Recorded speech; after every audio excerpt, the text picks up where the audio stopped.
और आगे हो गया तो मे भी हम लोग आगे वाला पार्ट भी थोड़ा सा कर लें, लेकिन wave particle duality by all mean हो चुकी है, energy levels in hydrogen atom. ठीक है,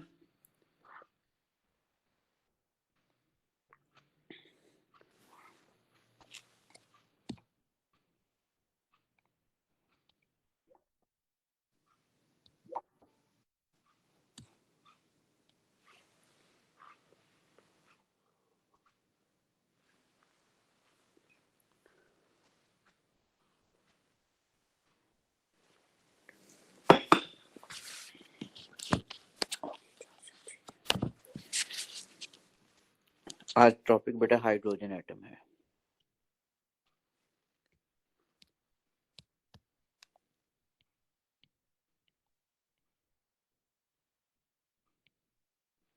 या assumptions पढ़ रहे हैं, assumptions ऑफ हाइड्रोजन एटम है हाइड्रोजन के ऊपर ही। ठीक है, लेकिन अप्लाई पर अपने हम सारों पे करते हैं। ठीक है,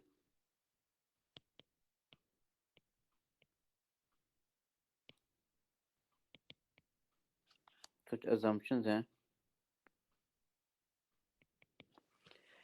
assumptions हमारे पास बेटे क्या है कि पहली जो चीज आ जाएगी, electron can revolve around the nucleus in discrete orbit. ठीक है, ऊपर ये भी लिखना चाहिए हाइड्रोजन एटम। हाइड्रोजन इसलिए ले लेते हैं बेटा, सिंपलेस्ट है, सिंपलेस्ट पार्टिकल है हाइड्रोजन, इसलिए इस पर अप्लाई कर रहे होते हैं। वैसे तो इसमें एक ही प्रोटॉन और एक ही इलेक्ट्रॉन होता है, लेकिन बाद में इसी चीज को अप्लाई करते हैं फॉर एवरी एटम। ठीक है, पहली चीज है electrons can revolve around the nucleus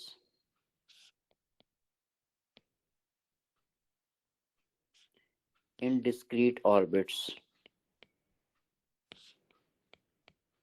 discrete माने क्या समझ नहीं आई? डिस्क्रीट मतलब सेपरेट, अलग।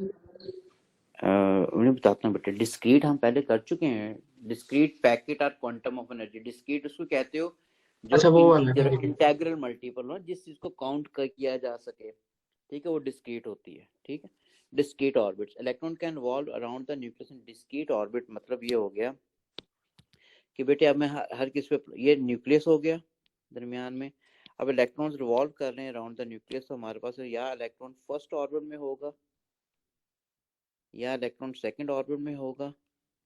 इतने ऑर्बिट हाइड्रोजन में होते, मैं कहता अप्लाई हम सारे पे करेंगे, या थर्ड पे होगा।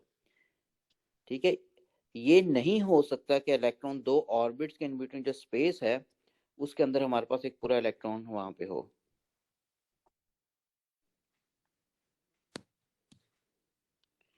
यानी कि मैं ये बात कर रहा हूँ बेटे, हमारे पास इलेक्ट्रॉन या हमारे पास फर्स्ट ऑर्बिट में है या सेकंड में है।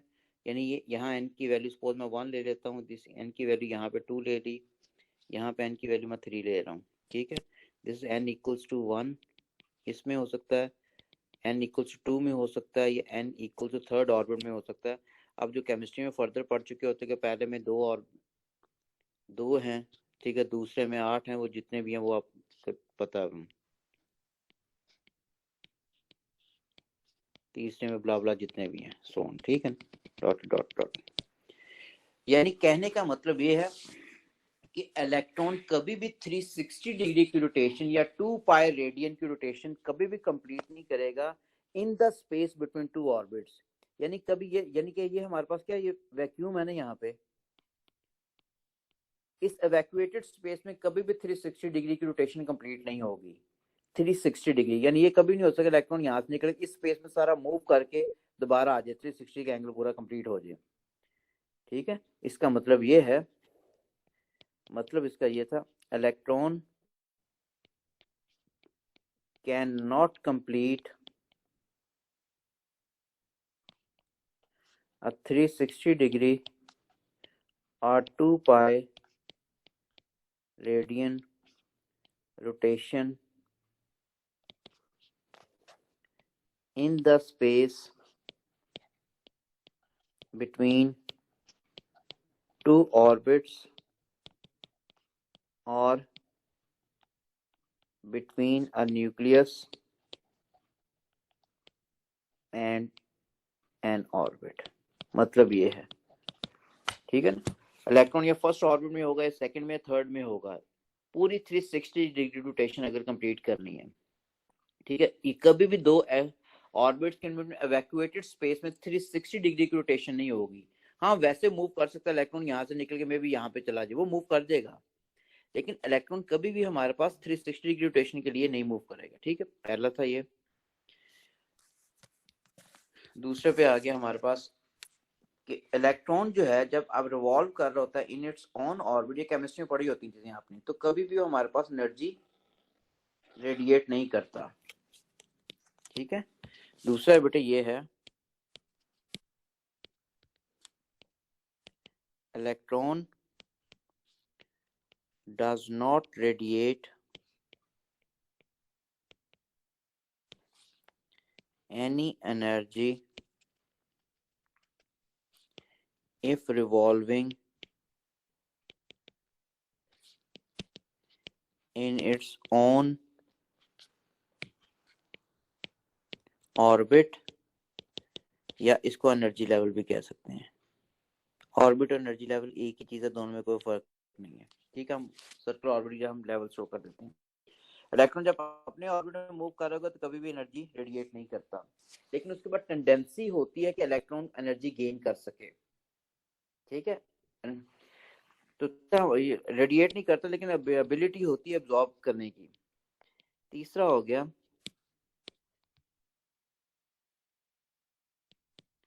when an electron absorbs sufficient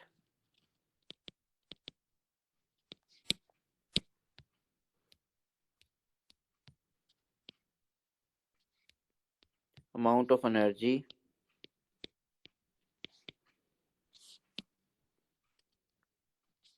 then it moves to higher orbit या energy level and the atom is said to be excited. Atom excite होता है, इलेक्ट्रॉन एक्साइट नहीं होता। अब बेटे ये देखो कि हमारे पास न्यूक्लियस जो है उस पर पॉजिटिव चार्ज है, इलेक्ट्रॉन जो रिवॉल्व कर रहे हैं दे पोजेस नेगेटिव चार्ज। पहला सुनो यहीं पे है, ये यहाँ पे है, या सपोज तीसरा ये हो गया।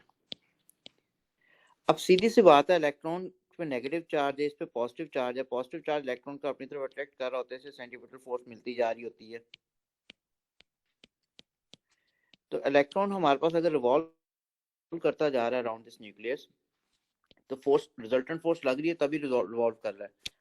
अब हमारे पास इसका मतलब इलेक्ट्रॉन की यहाँ पे एनर्जी कम होगी, फर्स्ट ऑर्बिट के अंदर एनर्जी कम होगी, बेटा सेकंड ऑर्बिट में एनर्जी ज्यादा होगी, थर्ड में एनर्जी और ज्यादा होगी।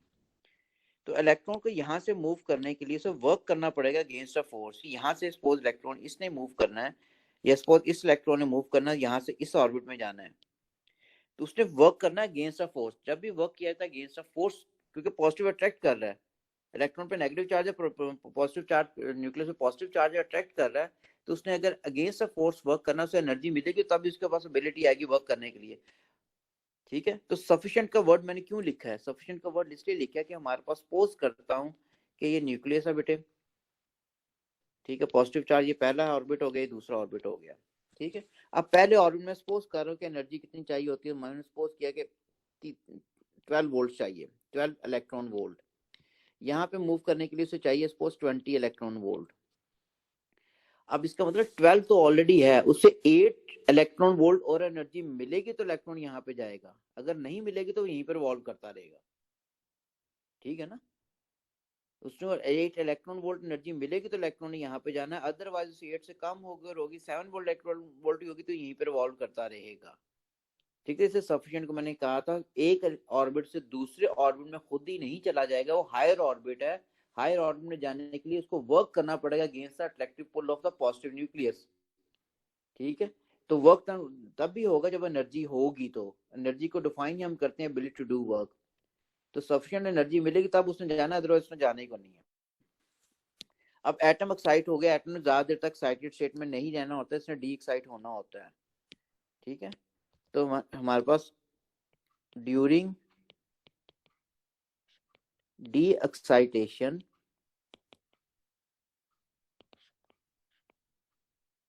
Electron jumps from higher energy level या ऑर्बिट, एनर्जी लेवल इसलिए कि हर लेवल पे ऊपर हर ऑर्बिट पे इलेक्ट्रॉन की डिफाइंड एनर्जी है, jump from higher energy level to lower energy level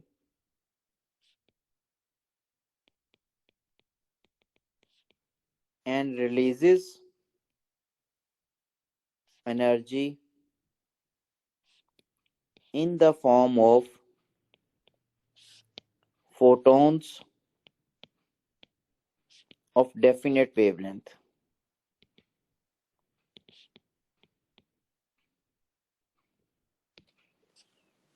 ठीक है, in the form of photon पर डेफिनेट वेवलेंथ क्वेश्चन मैंने अंदर मर्ज किया है, बस फोटोन्स बाद में कराता हूँ। हमारे पास बेटे इलेक्ट्रॉन रिवॉल्व कर रहे हैं, इसको मैथमेटिकल फॉर्म में लिखूं तो मैं लिख रहा हूँ E n minus E p, ये किसकी आ रही है, एनर्जी ऑफ इलेक्ट्रॉन, ये किसके बराबर है, एनर्जी ऑफ फोटोन के बराबर आ जाएगी। ये मैं किसकी लिख रहा हूँ, एनर्जी इलेक्ट्रॉन्स की लिख रहा हूँ बेटे। एनर्जी इलेक्ट्रॉन क्या मतलब, E n minus E p equals to h c over lambda या एच एफ लिख लें। यहाँ पे हमारे पास क्या है, ई एन क्या है, energy of electron of an electron in higher nth energy level या ऑर्बिट, और ई पी क्या है, this is energy of an electron in lower pth energy level, ठीक है। यानी अच्छा, अब चारों में दोबारा बोलूं, electron can revolve around the nucleus in discrete orbits, इसका मतलब है electron can not move in the space between two orbits, ठीक है, for a full 2 pi radian rotation. Second, electron when revolving in its own orbit it does not radiate any energy, but it has a tendency to absorb energy, and when an electron absorbs sufficient amount of energy it moves to higher orbit and atom is said to be excited. Atom ज्यादातर excited state में नहीं रह सकता, उसको D excite करना होता है। जब डी एक्साइट होता है तो इलेक्ट्रॉन जो हायर से लोअर ऑर्बिट में आएगा तो एनर्जी को रिलीज करेगा in the form of photon of defined wavelength, in the form of photon, ठीक है ना। वो फोटोन ही हमारे पास ये आ रही होती है, ठीक है, यहाँ से हम निकाल देते हैं। ये ई एन की एनर्जी डिफाइंड है इलेक्ट्रॉन की, इसकी एनर्जी डिफाइंड है, एच और सी वैसे कांस्टेंट, तो वेवलेंथ जो निकलती है वो भी डिफाइंड होती है। अच्छा, अब पेपर में क्वेश्चन आया हुआ, how do you come to know the electron have definite energy values in the discrete orbits, ठीक है, electrons have definite energy values in discrete orbits, ये क्वेश्चन है, ठीक है। Electron can revolve in discrete orbits, ठीक है, discrete जो यहाँ पे लिखा था, मैं क्वेश्चन लिखता हूँ फिर दोबारा उसको।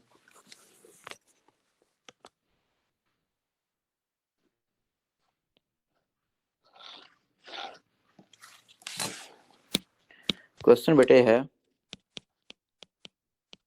How do you know that electrons have definite energy values in discrete orbits, ठीक है। अच्छा, अब हम इसके आंसर क्या देते हैं कि इलेक्ट्रॉन जब हायर से लोअर में आएगा तो एनर्जी रिलीज करेगा in the form of defined wavelength, तो वो एनर्जी किस पे, delta E is equal to h c over lambda के ऊपर, ये तो कांस्टेंट है बेटे। ये हमें एनर्जी मिल जाती है डेफिनेट वेवलेंथ में मिल रही है, अगर डेफिनेट वेवलेंथ मिल रही है तो उसमें डेल्टा ई भी डेफिनेट होगा। अब डेल्टा ई रिप्रेजेंट किसको करता है, E n minus E p को, इसका मतलब इलेक्ट्रॉन की एनर्जी जो nth ऑर्बिट में है और pth ऑर्बिट में वो भी क्या होगी, डेफिनेट होगी, ठीक है। 3 नंबर का क्वेश्चन दोबारा। बेटे इलेक्ट्रॉन जो एमिट होता है वो D excitation process, sorry photon जो एमिट होता है डिफाइंड वेवलेंथ के साथ वो डी एक्साइटेशन प्रोसेस के अंदर होता है, 1 नंबर। ठीक है, क्योंकि फोटोन मिल रहा है तो उसकी डिफाइंड वेवलेंथ मिल रही है, दूसरा नंबर। तो इसका मतलब डेल्टा ई की वैल्यू जो है which is representing the energy of electron in higher and lower energy level, वो भी क्या होगी, डेफिनेट होगी। ये तीसरा नंबर। ठीक है, अब इसी को आंसर में कवर करूं, यहाँ पे कवर करते हैं। बेटे आंसर हमारे पास क्या है, photon of definite wavelength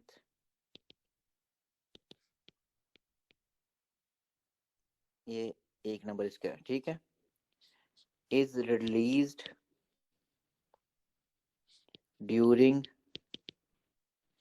D, ये दूसरा मार्क कवर किया, D excitation process.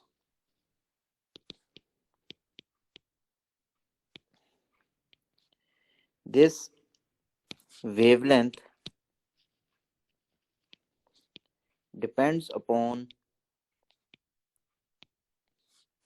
the energy of an electron in its initially higher orbit, higher energy level orbit to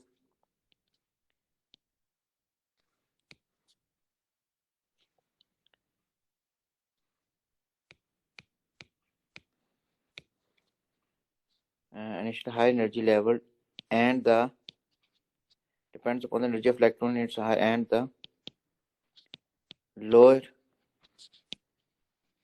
energy level. ठीक है, En minus Ep equals to hc over lambda. So energy of an electron in higher energy level, in discrete, in En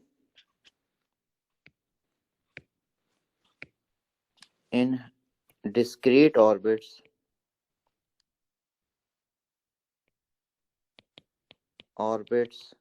energy level is same. ठीक है, orbits is defined DFINI definite। ठीक हो गया, ये question था बेटा। अब हमारे पास आते हैं हाइड्रोजन स्पेक्ट्रा के ऊपर।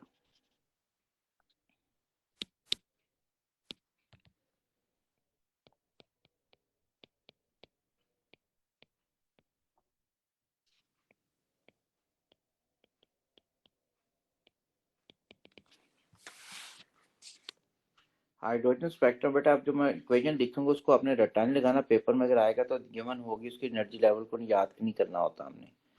ठीक है, मैं वो पेपर में इस क्वेश्चन में क्योंकि पढ़ाते वो चीज देनी पड़ती है, वैसे वो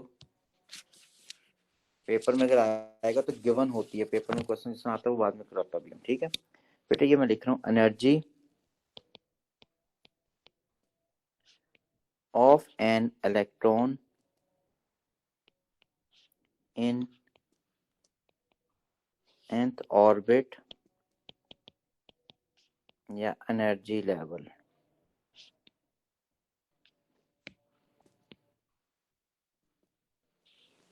ठीक है, अच्छा अब इसका फॉर्मूला होता है En -13.6 ओवर n स्क्वायर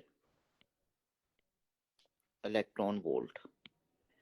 ठीक है, ई छोटा है, वी कैपिटल होता है। इलेक्ट्रॉन वोल्ट यूनिट होता है एनर्जी का ही ना, इस तरह ये फॉर्मूला है ना, V equals to W by q. ठीक है, q V equals to W। अगर एक इलेक्ट्रॉन हो 1 वोल्ट हो, अब एक इलेक्ट्रॉन पे चार्ज कितना होता है 1.60 टाइम्स -19, 1 वोल्ट, तो एक इलेक्ट्रॉन वोल्ट इतने जूल के बराबर होता है बेटे। ठीक है ना, इलेक्ट्रॉन वोल्ट को डिफाइन किसने करते हो, आगे करना भी है। इलेक्ट्रॉन वोल्ट को हम डिफाइन करते हैं इस तरह, energy gained by an electron which is accelerated through a potential difference of 1 volt.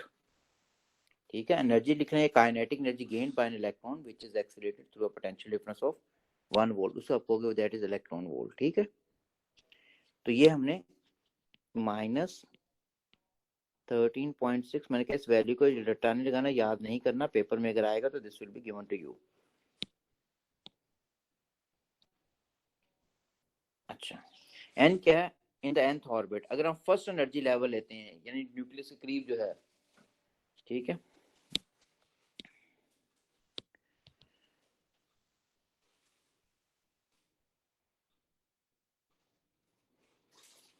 If n की वैल्यू क्या है? 1 है, that is first energy level जिसे आप कहोगे। फर्स्ट एनर्जी लेवल या ऑर्बिट अगर ले लें तो E1 हो जाएगा। माइनस 13.6 ओवर 1 का स्क्वायर करोगे तो बेटा वही आ जाएगा माइनस 13.6। और रीजन भी देता हूँ कि बेटे ये माइनस में क्यों आ रही है वैल्यू, वह है वो चीज सिलेबस में, लेकिन फर्दर जो है उसको नहीं करने की जरूरत क्या है हमारे पास। ये माइनस 13.6 ही क्यों क्या है, उसको वैल्यू को मैं पेपर में गिवन होगी। ठीक है, सेकंड ऑर्बिट पे आते हैं, एन की वैल्यू 2 होगी, that is second energy level या ऑर्बिट। तो E2 किसके बराबर होगा? दिस इज माइनस 13.6 ओवर 2 का स्क्वायर हो जाएगा। ठीक है, तो इसको अगर करते हैं तो हमारे पास 3 पॉइंट समथिंग आया करता था, 3.49 या 3.4 इलेक्ट्रॉन वोल्ट, माइनस में ही है। अगर n की वैल्यू 3 है, इसमें थर्ड ऑर्बिट या एनर्जी लेवल है, तो मैं लिख सकता हूँ E3 further equals to minus 13.6 over 3 का स्क्वायर। तो दिस फर्दर भी इक्वल टू 1.5। ये तेरे घर वाले, ये गाड़ी में पड़ी। तेरी गाड़ी में पड़ी थी, मैं ढूंढता हूँ। ओके, माइनस 1.5 इलेक्ट्रॉन वोल्ट हो गया। ठीक है, 4 के बाद बेटे इसको 0.85 के बाद जनरलाइज करता हूँ। फिर हमारे पास नेक्स्ट में अगर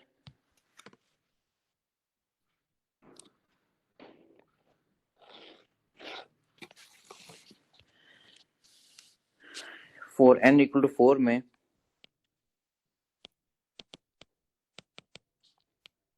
फोर्थ एनर्जी लेवल, तो बेटा E4 किसके बराबर हो जाएगा? माइनस 13.6 ओवर 4 का स्क्वायर, तो ये माइनस 0.85 होता था। ठीक है,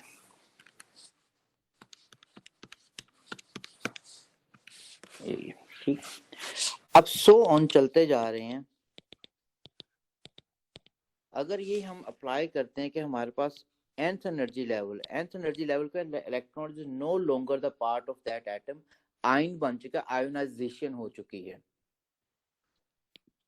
if n equals to infinity, ठीक है, आयोनाइजेशन स्टेट है ये, यानी इलेक्ट्रॉन नॉकआउट हो चुका है फ्रॉम इट्स एटम नाउ, उसे इतनी ज्यादा एनर्जी मिली, इलेक्ट्रॉन वैसे ही एटम में से निकल चुका है। ठीक है, इसको इन्फिनिट ऑर्बिट हम कह रहे होते हैं, आयनिक स्टेट है ये। n की वैल्यू जब इन्फिनिट ही है तो एनर्जी क्या हो जाएगी?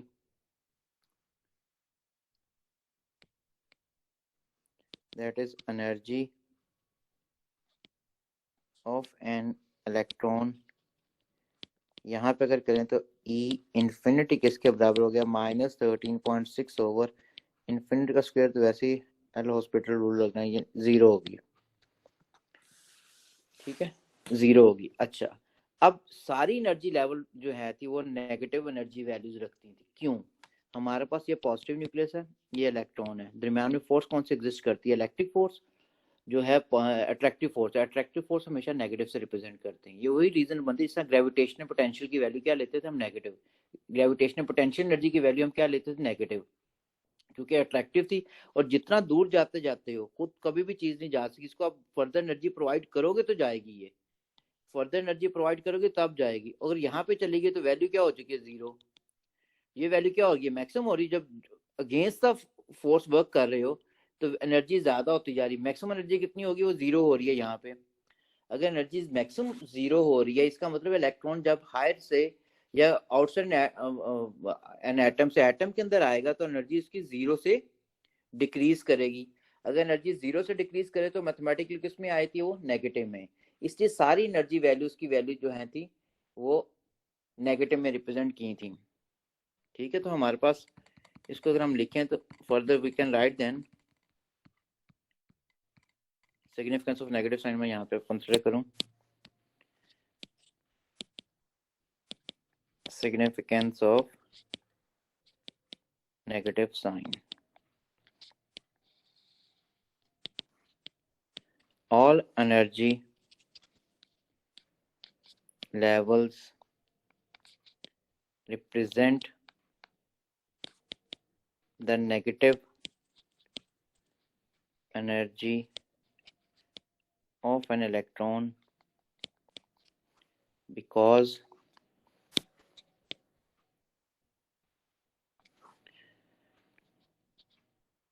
of attractive force between nucleus and electron due to charges। ठीक है ना। दूसरी क्या रीजन है हमारे पास है, because maximum energy of an electron outside an atom is zero, and this energy reduces from zero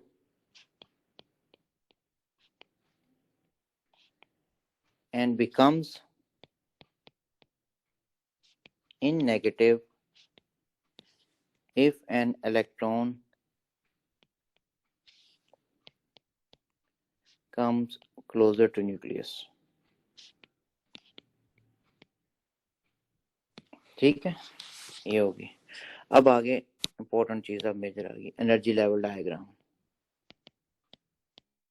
energy level diagram जितना काम करो इसके लिए क्या है। अब एनर्जी लेवल डायग्राम के अंदर बेटे हमारे पास क्या है कि मैं बना दूं फिर मैं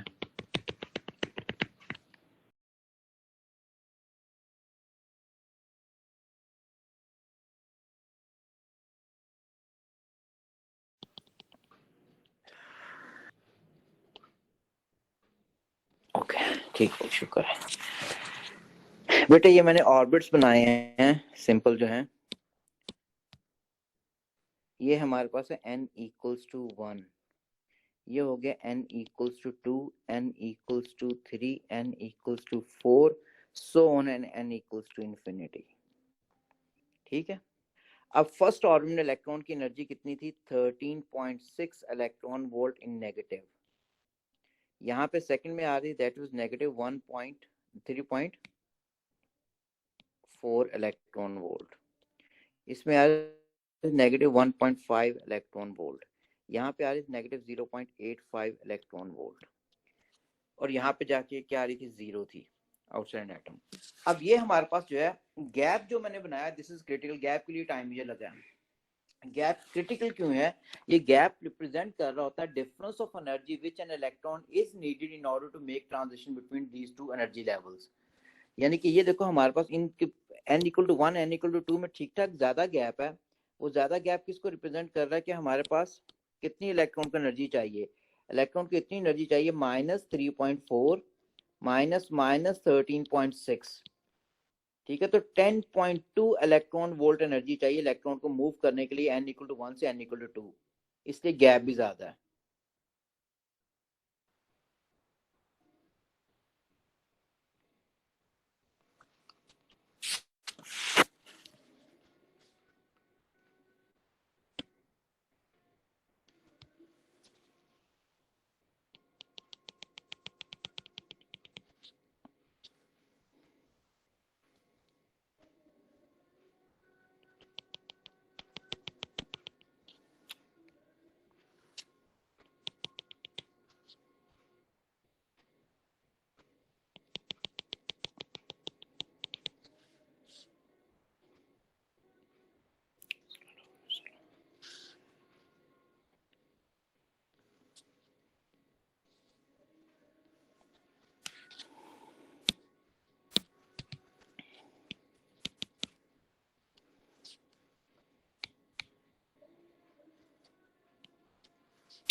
अच्छा जी, जो गैप जो है मैंने ये समझाया कि गैप रिप्रेजेंट करता है इलेक्ट्रॉन को कितनी एनर्जी चाहिए होगी एक जगह से दूसरी जगह हमारे पास पहुंचने के लिए।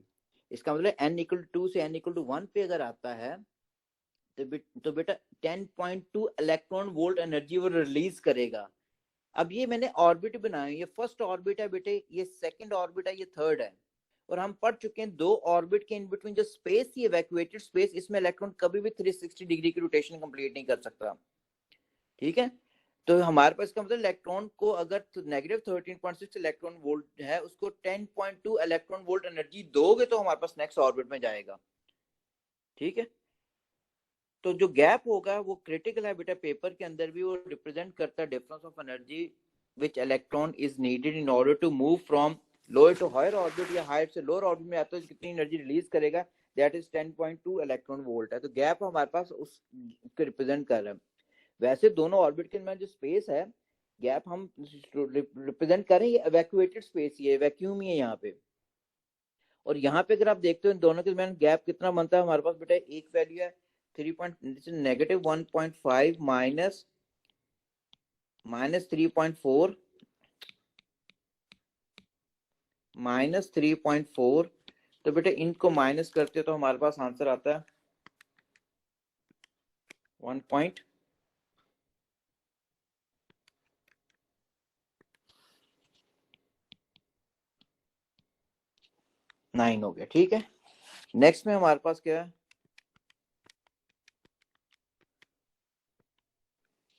कि इसके अंदर डिफरेंस ऑफ एनर्जी कितना आ रहा है हमारे पास, -0.85 माइनस 1.5, तो ये हमारे पास बनता है 0.65। तो इलेक्ट्रॉन को एक ऑर्बिट से दूसरे ऑर्बिट में जाने की इतनी एनर्जी रिलीज करनी है, इतनी एनर्जी एब्जॉर्ब करनी है, वो गैप रिप्रेजेंट कर रहा है। ठीक है, अच्छा, ये तो हो गया एनर्जी लेवल लाइन, क्लियर हो गया ना एटम की किस तरह रिप्रेजेंट हो रहे हैं। अब इसका लेवल एनर्जी लेवल का मतलब हम सिंपल लाइंस बना रहे होते हैं, लाइन रिप्रेजेंट करेगा क्या लेवल है इलेक्ट्रॉन का। ठीक है, अच्छा, एनर्जी कितनी होगी उसके अंदर, ये डायग्राम मैंने दोबारा बनाई है जरा। ठीक है बेटे, इलेक्ट्रॉन को अगर आप सपोज यहाँ से लेके मैंने फर्स्ट से फोर्थ ऑर्बिट में चला गया और डायरेक्टली एक ही दफा गया तो एरो मेरा यहाँ पे आएगा। इसका मतलब इलेक्ट्रॉन ने कितनी एनर्जी अब्सॉर्ब की है, -0.85 -13.6, दोनों को अगर आप माइनस करते हो तो हमारे पास वैल्यू जो बनती है उतनी एनर्जी आपने प्रोवाइड की है, विच इज यानी 12.75 इलेक्ट्रॉन वोल्ट एनर्जी मिली है इलेक्ट्रॉन को, तब वो n=1 से n=4 स्टेप में गया इन वन स्टेप। तो एटम क्या हो गया, एक्साइट हो गया। मैंने कहा था एटम ज्यादा देर तक एक्साइटेड स्टेट में नहीं रह सकता, इसने डी एक्साइट होना होता है। ठीक है, अच्छा हाँ, कोई बच्चा अगर एरो बेटे यहाँ उसकी जगह जो मैंने ऊपर बनाया उसकी जगह आप लोग यहाँ पे बनाया था नीचे, चलो जी, कोई बच्चा यहाँ इस एरो की यहाँ बनाने के बजाय यहाँ पे बनाए थे, इसका मतलब इलेक्ट्रॉन फर्स्ट से थर्ड ऑर्बिट में गया, फोर्थ में नहीं गया। और अगर कोई बच्चा यहाँ पे बना देता और ऊपर भी बनी, इसमें इलेक्ट्रॉन फर्स्ट से सेकंड में गया, सेकंड के बाद थर्ड में चला गया, फोर्थ में नहीं गया, फजूल में लाइन बनी हुई है। ठीक है, और अगर आप वहां पे भी एरो बनाए तो यहाँ पे इसका मतलब n=1 से पहले n=2 पे गया, फिर n=3 पे गया, फिर n=4 पे गया, वो स्टेप वाइज गया, फिर एक ही स्टेप में नहीं गया। ठीक है, तो सर हमारे 1 पास छोड़ के सीधा 4 में जा सकता है सीधा? हाँ हाँ जी, इतनी ज्यादा एनर्जी मिल गई, अगर आपने हीट किया हुआ किसी चीज को बहुत ज्यादा, उसकी इंटरनल एनर्जी ज्यादा होगी जिसकी वजह से वो पॉसिबल है। ठीक है, तो जब आयोनाइजेशन करनी होती है तो बड़ी तेजी से हम एनर्जी प्रोवाइड करते हैं। और आपके लेजर जो है बेटे, लेजर जो है, लेजर के अंदर बेसिक प्रिंसिपल भी यही है। लेजर होती क्या, light amplification by stimulated emission of radiations. Laser के अंदर, लेजर एटॉमिक फिजिक्स की ब्रांच है, उसकी ब्रांच नहीं मॉडर्न फिजिक्स की ब्रांच है, उसकी ब्रांच नहीं। लेजर में क्या होता है बेटा, ग्राउंड स्टेट है, ये एक्साइटेड स्टेट है। इलेक्ट्रॉन को ग्राउंड स्टेट में ये दूसरी पगले सारों को हायर ऑर्बिट में लेके जा रहे होते हैं, एक रहने देते हैं इनके अंदर। जब हायर ऑर्बिट में लेके जाते हैं, सारा एटम एक्साइट हो चुके होते हैं, उन सारों को इकट्ठा फिर डेफिनेटली अपने ग्राउंड स्टेट में लेके आते हैं। जब इकट्ठा ग्राउंड स्टेट में लेके आएंगे तो बहुत ज्यादा एनर्जी रेडिएट होती है सारों में से, जिसे आप लेजर कह रहे होते हो। ठीक है, तो उसको आने नहीं दे रहे होते, बाद में इकट्ठा लेके आते हैं तो बहुत ज्यादा एनर्जी रिलीज होती है, उससे आप लेजर कह रहे होते हो। वो इसी की ब्रांच, यही चीज है, सर जा सकता है। सर इसका मतलब ये है कि सर जब भी इलेक्ट्रॉन डी एक्साइट होता है सर वो डिफरेंट कलर्स, फोटोन होती है ना सर एनर्जी दी, तो सर वो डिफरेंट कलर्स भी होते हैं सर उसके, जो हाँ फोटोन में हो रहा होता। बिल्कुल डिफरेंट कलर की वेवलेंथ एमिट हो सकती है, वो फिर डिपेंड करता है किस ऑर्बिट से किस ऑर्बिट में। अभी निकालूंगा, अभी अल्ट्रा वायलेट निकालनी है, फिर किस ऑर्बिट से किस ऑर्बिट में मोशन करनी है, इंफ्रारेड रेड निकालनी है, फिर किस तरह विजिबल लाइट, वो सारी इसी के अंदर आनी है अभी। ठीक है सर। ठीक है ना। ये तो हमने पढ़ लिया कि इलेक्ट्रॉन को आपने इतनी एनर्जी दी, इलेक्ट्रॉन हायर ऑर्बिट चला गया, अब एटम एक्साइट हो चुका है। अब इसने डी एक्साइट होना है तो इलेक्ट्रॉन ने हायर से लोअर ऑर्बिट में आना है। अब लोअर ऑर्बिट में आएगा तो हमारे पास क्या स्टेज हो सकती है, ये भी पॉसिबल है कि इलेक्ट्रॉन डायरेक्टली वहां से आ जाए। ठीक है, इलेक्ट्रॉन डायरेक्टली यहाँ से आने का मतलब इलेक्ट्रॉन यहाँ से सीधा एक स्टेप के अंदर यहाँ पे आ गया। सीधी नहीं हुई यार यहाँ पे, वो भी शुक्र है। तो इलेक्ट्रॉन यहाँ से डायरेक्ट एक स्टेप में आया, तो एक स्टेप में आया, और ये भी पॉसिबल है इलेक्ट्रॉन पहले बेटा यहाँ से इसमें जाता, ठीक है, फिर इलेक्ट्रॉन यहाँ से आगे इसमें आ जाता।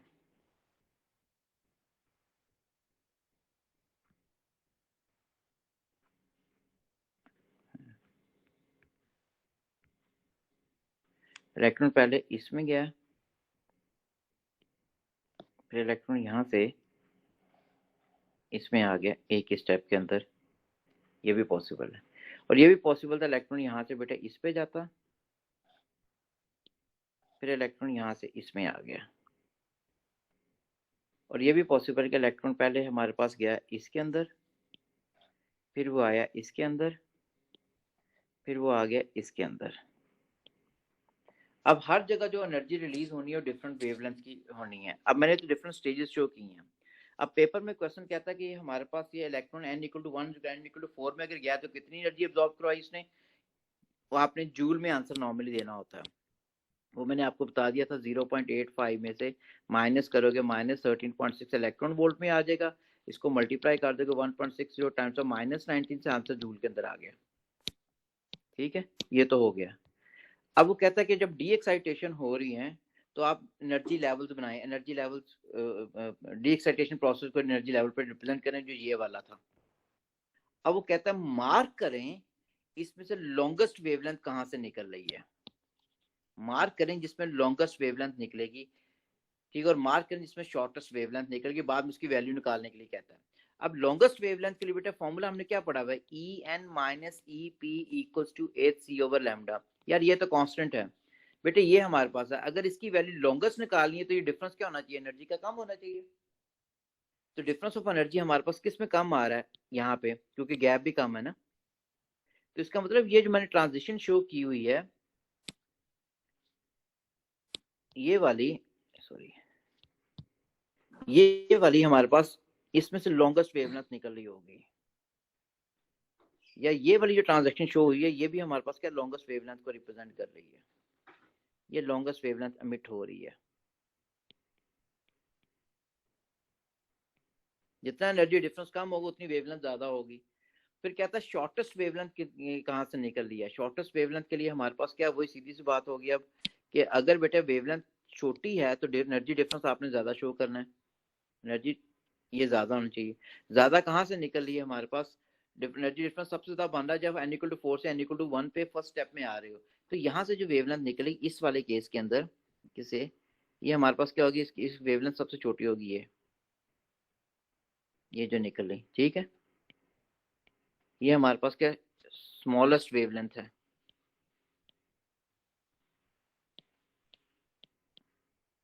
वेवलेंथ आ रही है। फिर नेक्स्ट पार्ट में उसने कहा होता है इसकी वेवलेंथ की वैल्यू निकालें। मैं सपोज कर रहा हूँ कि हमारे पास, चलिए यही वेवलेंथ निकालता हूँ, ई एन की वैल्यू बेटा मेरे पास है -0.85, माइनस ई पी की वैल्यू आ रही है -13.6, और इसको अगर हम मल्टीप्लाई कर देते 1.60 times -19 we need to convert into joule, क्योंकि एच और सी की वैल्यू भी उसी सिस्टम में है। अब एच की वैल्यू कितनी है 6.63 टाइम्स 10 टू रेज पर -34, सी की वैल्यू है 3 टाइम्स 10 टू रेज पर 8। यहाँ से लैम्डा, लैम्डा की वैल्यू निकालो, देखोगे इलेक्ट्रोमैग्नेटिक स्पेक्ट्रम के अंदर वो अल्ट्रा वायलेट रीजन में आ रही होगी, ठीक है ना।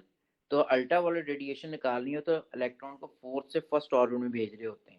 सिमिलरली बाकी भी अगर निकालनी तो इसी ऑर्डर से उनको चेंज करते हैं, उनमें वेरिएशन देख रहे होते हैं। ठीक है, तो इसका मतलब ये हो गया। अब इतनी चीज क्लियर है। अब इसी चीज को मैंने लिखना है स्टेप वाइज। ये इतना बेटे ये टॉपिक मेरा कवर हो रहा है यहाँ पे, अगर आपको ये सारी चीज समझ आ गई है तो मैंने फर्दर नोट की फॉर्म में मार्किंग की को फोकस करना है। ठीक तो हो बस गया? अब बेसिक इसकी समरी यही है ना कि एनर्जी, अगर हम एनर्जी डिफरेंस ज्यादा कर देंगे तो वेवलेंथ कम हो जाएगी, वो कम कर देंगे तो वेवलेंथ ज्यादा हो जाएगी। हाँ बस, हाँ पहले एनर्जी गैप गैप क्यों छोड़ा हुआ लाइंस के इन बिटवीन, फिर दूसरा। अब इसका मैं सिंपल एग्जांपल दूं। क्वेश्चन बेटे, क्वेश्चन उसने ये दिया, सपोज एक ये हो गया, ये हो गया, ये लाइन चलें बड़ी कर देते हैं, ये है, ये हमारे पास उसने एक लाइंस दी हुई है। कहता है इनके आप इनको नंबर दे दो कि डिस्क्रीट नंबर कहाँ से स्टार्ट होंगे। ठीक है, इसका मतलब है ये गैप, पहले इन दोनों में गैप ज्यादा ना, ये गैप कम है, फिर गैप कम होता जा रहा है। गैप, इसका मतलब गैप पहले शुरू में ज्यादा होता है। n इक्वल टू 1 ये है, n इक्वल टू 2 ये है, n इक्वल टू 3 है, n इक्वल टू 4 और n इक्वल टू 5। ये पहला स्टेप हो गया। ठीक है, फिर वो मे भी पूछते कमेंट के ऊपर कि गैप रिप्रेजेंट किसको करता है, लेकिन अब मैं सिर्फ उसका जो है क्वांटिटेटिव एनालिसिस पे हूँ। फिर कहता है कि आपने इलेक्ट्रॉन को एनर्जी दी है, फॉर्मूला गिवन होगा जो मैंने 13.6 ओवर n स्क्वायर लिखा है ना बेटा, ये गिवन होगा, याद नहीं करना इसको। तो कहता है आपने एनर्जी दी है इलेक्ट्रॉन को जो n इक्वल टू 1 से n इक्वल टू 5 स्टेप के अंदर पे चला गया, एक ही स्टेप के अंदर, उसको यहाँ पे रिप्रेजेंट करें एनर्जी लेवल डायग्राम पे। n इक्वल टू 1 से n इक्वल टू 5 स्टेप पे गया एक ही डायग्राम के अंदर, तो मैं सीधा एरो बनाऊंगा यहाँ से लेकर यहाँ तक। एरो क्या होगा, इससे 4 के बाद आना है। क्यों? क्योंकि जिस पे जाता आखिरी जो पॉइंट होता है, आखिरी जो एनर्जी लेवल होता है जिस पे ट्रांजिशन होनी होती है, उससे पहले एरो आता है। ठीक है, वो कहता है कि इसमें अब आप बताएं कि कितनी वेवलेंथ जब डी एक्साइटेशन होती है अपने ऑर्बिट में वापस आता है तो कितनी वेवलेंथ निकलेंगी, कितनी वेवलेंथ निकलेंगी, क्वेश्चन ये है। अब वेवलेंथ निकालने के लिए अगर मैं अब देखूं, एक वेवलेंथ तो सीधी ये होगी बेटे। ठीक है, चलें ये सीधी होगी, एक, दूसरी, तीसरी, ठीक है, एरो जिससे पहले जो, ठीक है, चौथी, पांचवी।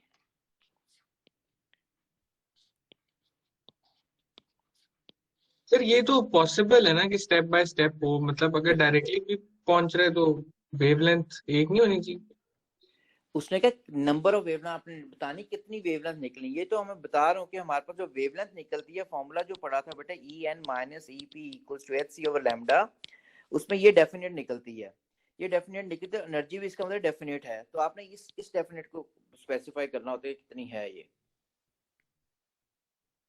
वो पूछेगा कितनी वेवलेंथ, नंबर ऑफ वेवलेंथ बताएं कितनी है, आप लिखो 15 वेवलेंथ, 12 वेवलेंथ, 6 वेवलेंथ निकल रही है। ठीक है, अब हमें नहीं पता क्या निकलेंगी कितनी, हमें नहीं पता कि n इक्वल टू 1 से n इक्वल टू 1 पे एक ही स्टेप में जाता है या कितने मल्टीपल स्टेप से होकर जाता है। वो मल्टीपल स्टेप से भी होकर जा रहा है तो डेफिनेटली फोटोन तो रिलीज कर रहा है। उन फोटोन्स को अपने लिखना है कि कितनी वेवलेंथ निकल रही है यहाँ पे, तो उसमें से किसी एक की वेवलेंथ निकाल लेता है। फिर कहता है इलेक्ट्रोमैग्नेटिक स्पेक्ट्रम में लास्ट पार्ट होता है कमेंट, इसमें रीजन में लाई कर रही है इलेक्ट्रोमैग्नेटिक में, वो आप स्पेसिफाई कर रहे होते हो फिर उसको। इस तरह क्वेश्चन ये है। इतना क्लियर हो गया? सर ये कितनी वेवलेंथ निकलती है सर, ये वाला पार्ट नहीं क्लियर, मतलब कि कैसे कैलकुलेट करेंगे? यार हायर से लोअर में आ रहा है ना, तो n इक्वल टू 4 से n इक्वल टू 5 में गया, 4 से 3 में गया तो एक वेवलेंथ होगी, n इक्वल टू 4 से 1 पे गया दूसरी वेवलेंथ होगी। नहीं ये सर, फिर 4 से 3 पे तो एक वेवलेंथ हो गई, हाँ लेकिन सर जी, फिर 4 से 1 पे कैसे एक वेवलेंथ हुई? 4 से 3 पे अगर होगी ना, 4 से 1 तक भी जो 4 की वैल्यू क्या है हमारे पास, ये 4 हो जाएगा, यहाँ पे वैल्यू 1 आ रही, दोनों का डिफरेंस ज्यादा नहीं आ रहा। हाँ जी, ज्यादा आ रहा है सर। अगर मैं इस एक मिनट इधर इधर देखो, अगर मैं इस ना रिप्रेजेंट को मैं करता जा रहा क्वेश्चन था, यहाँ से लेके ये भी एक वेवलेंथ निकल गई, और अगर ये करूँ यहाँ पे गया सपोज, फिर यहाँ पे गया, फिर यहाँ पे गया, तो ये एक ही वेवलेंथ को इंडिकेट कर रहा है। क्यों? n इक्वल टू 2 से n इक्वल टू 1 में दो ट्रांजिशन मैंने शो की हुई है, इस तरह भी हो सकता है, अच्छा ठीक है, मतलब लेकिन कि सर वो वेवलेंथ जो एक। एक बारी में जितना करता है वो एक वेवलेंथ हो जाएगा। हाँ जी, ठीक है। ठीक। ये फिर मैं कल यहीं से दोबारा समझाऊंगा, पूरा नहीं हुआ क्योंकि ये ये क्वेश्चन पूरा अगर हो तो डेफिनेटली फिर वो समझ आया करती है, अदरवाइज नहीं। ठीक है, कल यहीं से है बेटे, और कल फिर टॉपिक होगा band 3 along with this one. This is about to finish. ठीक है, तो मैं शेयर भी अभी क्लासेस के बाद करूंगा इसको। ठीक है, क्वेश्चन ही अंदर डाल दूंगा ताकि फिर तो क्वेश्चन मेरे को आने से सर पहले क्या आप क्वांटम खत्म होने वाली है या टॉपिक खत्म होने वाला है? टॉपिक बेटे जिसमें क्वांटम के अंदर मेजर टॉपिक्स हैं। पहला तो है था कि फोटो इलेक्ट्रिक इफेक्ट, जिस पे 2 दिन लगे थे। फिर एक है था कि हमारे पास ये वाला डी ब्रॉगली के ऊपर पूरा दिन चाहिए होता है, फिर इसके ऊपर 1 दिन चाहिए होता है, अब बैंड थ्योरी पे 1 दिन चाहिए होगा। ठीक है, फिर हमारे पास वो एक्सेस वगैरह पे आ जाएंगे जिनको हमें 2 से 3 दिन 4 दिन भी चल, तब क्वांटम खत्म होनी है। अभी क्वांटम खत्म होगी, टॉपिक में कह रहा हूँ। ठीक है, तो लो बेटा मैं शेयर भी कर दूंगा क्लासेस के बाद, अभी टाइम थोड़ा ज्यादा होगा। ठीक है, बाकी इंशाल्लाह कल take care, meet you tomorrow इंशाल्लाह। अल्लाह।